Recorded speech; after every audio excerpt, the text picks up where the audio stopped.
ಒಂದು ಕಡೆ ನರೇಂದ್ರ ಮೋದಿಯವರ ವರ್ಚಸ್ಸೇನಿದೆ, ಅವರು ಪ್ರಧಾನಮಂತ್ರಿಗಳಾಗಿ ಮುಂದುವರಿಬೇಕು ಅಂತಕ್ಕಂಥದ್ದು ಇವತ್ತು ವಿಶೇಷವಾಗಿ ಬೆಂಗಳೂರು ನಗರದಲ್ಲಿ ಇರ್ತಕ್ಕಂಥ 3 ವಿಧಾನಸಭಾ ಕ್ಷೇತ್ರಗಳು ಇಲ್ಲೇ ನಮಗೆ ಹೆಚ್ಚಿನ ಒಂದು ಮತದಾರರು ಇರ್ತಕ್ಕಂಥದ್ದು. ಸುಮಾರು 18 ಲಕ್ಷ ಮತ ಏನಿದೆ, ಈ ಒಂದು ಭಾಗದಲ್ಲಿ ನಮ್ಮ ಎಫರ್ಟ್ ಯಾವ ರೀತಿ ಇರಬೇಕಾಗ್ತದೆ, ಇದೆಲ್ಲದರ ಬಗ್ಗೆ ಸುದೀರ್ಘವಾಗಿ ಚರ್ಚೆ ಮಾಡಿದ್ದೇವೆ.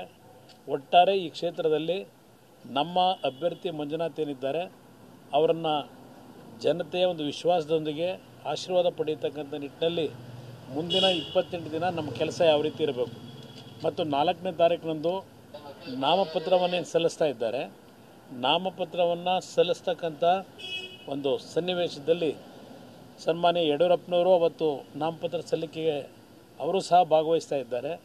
ಒಂದು ದೊಡ್ಡ ಮಟ್ಟದ ಒಂದು ಬಹಿರಂಗ ಸಭೆ ಏನಿದೆ, ಅಶೋಕ್ ಅವರು, ವಿಜಯೇಂದ್ರ ಅವರು, ನಮ್ಮ ಮುನಿರತ್ನ ಅವರು, ಯೋಗೀಶ್ ಅವರು, ನಾವೆಲ್ಲರೂ ಜೊತೆಗೂಡಿ ನಾನು ಸಹ 4ನೇ ತಾರೀಕಿನಂದು ಮಂಡ್ಯದಲ್ಲಿ ನಾಮಪತ್ರ ಸಲ್ಲಿಸ್ತಕ್ಕಂಥ ಪ್ರಕ್ರಿಯೆ ಮುಗಿಸಿ ನಾನು ಸಹ ಬಂದು ಭಾಗವಹಿಸ್ತಾ ಇದ್ದೇನೆ. ನೀವು ಪೋಷಕರಾಗಲು ಕಾಯುತ್ತಿದ್ದೀರಾ? ಚಿಂತಿಸದಿರಿ. ಓಯಾಸಿಸ್ ಫರ್ಟಿಲಿಟಿ 90,000 ದಂಪತಿಗಳ ಜೀವನದಲ್ಲಿ ಸಂತೋಷವನ್ನು ತಂದಿದೆ. 7825893601ಗೆ ಕರೆ ಮಾಡಿ. ಅತ್ಯದ್ಭುತ ರಿಯಾಯಿತಿ ಪಡೆಯಿರಿ ಹಾಗೂ ಎಲ್ಲರಿಗೂ ಗುಡ್ ನ್ಯೂಸ್ ಕೊಡಿ. 11:25 ಇರಬೇಕು ಸಮಯ ನಾಮಪತ್ರವನ್ನು ಸಲ್ಲಿಸ್ತಕ್ಕಂಥದ್ದು. ಆ ಸಂದರ್ಭದಲ್ಲಿ ಒಂದು ದೊಡ್ಡ ಬಹಿರಂಗ ಸಭೆಯನ್ನು ಏರ್ಪಾಡೇನು ಮಾಡಿದ್ದೇವೆ. ಆ ಒಂದು ಸಭೆಯ ಮುಖಾಂತರ ನಮ್ಮ ಒಂದು 2 ಮೈತ್ರಿ ಪಕ್ಷಗಳ NDA ಪಕ್ಷದ ಶಕ್ತಿ ಏನು ಅಂತಕ್ಕಂಥದ್ದು ಅವತ್ತಿನ ದಿನ ಇವತ್ತು ಪ್ರದರ್ಶನ ಆಗ್ತದೆ. ಅದು ಅವರಿಗೆ ಪೈಪೋಟಿಯಾಗಿ ಜನತೆ ಯಾವ ರೀತಿ ಇದ್ದಾರಲ್ಲಿ, ಅವರೇನು ಸಾಧನೆಗಳು ನಾವು ಮಾಡಿದ್ದೇವೆ ಅಂತಾರೆ. ಅದು ಯಾವ ಸಾಧನೆ ಮಾಡಿದ್ದಾರೋ ದೇವರೇ ಬಲ್ಲ.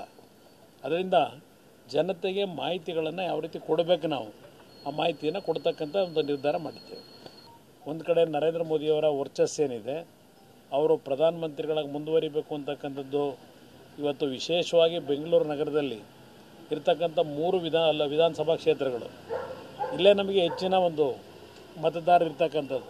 ಸುಮಾರು 18 ಲಕ್ಷ ಮತ ಏನಿದೆ, ಈ ಒಂದು ಭಾಗದಲ್ಲಿ ನಮ್ಮ ಎಫರ್ಟ್ ಯಾವ ರೀತಿ ಇರಬೇಕಾಗ್ತದೆ, ಇದೆಲ್ಲದರ ಬಗ್ಗೆ ಸುದೀರ್ಘವಾಗಿ ಚರ್ಚೆ ಮಾಡಿದ್ದೇವೆ.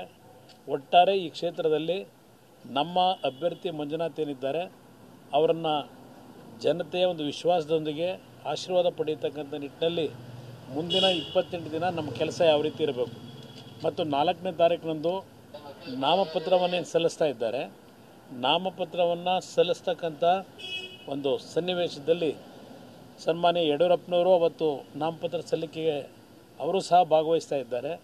ಒಂದು ದೊಡ್ಡ ಮಟ್ಟದ ಒಂದು ಬಹಿರಂಗ ಸಭೆ ಏನಿದೆ, ಅಶೋಕ್ ಅವರು, ವಿಜಯೇಂದ್ರ ಅವರು, ನಮ್ಮ ಮುನಿರತ್ನ ಅವರು, ಯೋಗೀಶ್ ಅವರು, ನಾವೆಲ್ಲರೂ ಜೊತೆಗೂಡಿ ನಾನು ಸಹ 4ನೇ ತಾರೀಕಿನಂದು ಮಂಡ್ಯದಲ್ಲಿ ನಾಮಪತ್ರ ಸಲ್ಲಿಸ್ತಕ್ಕಂಥ ಪ್ರಕ್ರಿಯೆ ಮುಗಿಸಿ ನಾನು ಸಹ ಬಂದು ಭಾಗವಹಿಸ್ತಾ ಇದ್ದೇನೆ.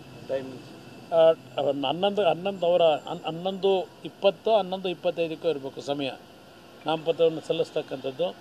ಆ ಸಂದರ್ಭದಲ್ಲಿ ಒಂದು ದೊಡ್ಡ ಬಹಿರಂಗ ಸಭೆಯನ್ನು ಏರ್ಪಾಡೇನು ಮಾಡಿದ್ದೇವೆ. ಆ ಒಂದು ಸಭೆಯ ಮುಖಾಂತರ ನಮ್ಮ ಒಂದು 2 ಮೈತ್ರಿ ಪಕ್ಷಗಳ NDA ಪಕ್ಷದ ಶಕ್ತಿ ಏನು ಅಂತಕ್ಕಂಥದ್ದು ಅವತ್ತಿನ ದಿನ ಇವತ್ತು ಪ್ರದರ್ಶನ ಆಗ್ತದೆ. ಅದು ಅವರಿಗೆ ಪೈಪೋಟಿಯಾಗಿ ಜನತೆ ಯಾವ ರೀತಿ ಇದ್ದಾರಲ್ಲಿ, ಅವರೇನು ಸಾಧನೆಗಳು ನಾವು ಮಾಡಿದ್ದೇವೆ ಅಂತಾರೆ. ಅದು ಯಾವ ಸಾಧನೆ ಮಾಡಿದ್ದಾರೋ ದೇವರೇ ಬಲ್ಲ. ಅದರಿಂದ ಜನತೆಗೆ ಮಾಹಿತಿಗಳನ್ನು ಯಾವ ರೀತಿ ಕೊಡಬೇಕು, ನಾವು ಆ ಮಾಹಿತಿಯನ್ನು ಕೊಡ್ತಕ್ಕಂಥ ಒಂದು ನಿರ್ಧಾರ ಮಾಡಿದ್ದೇವೆ.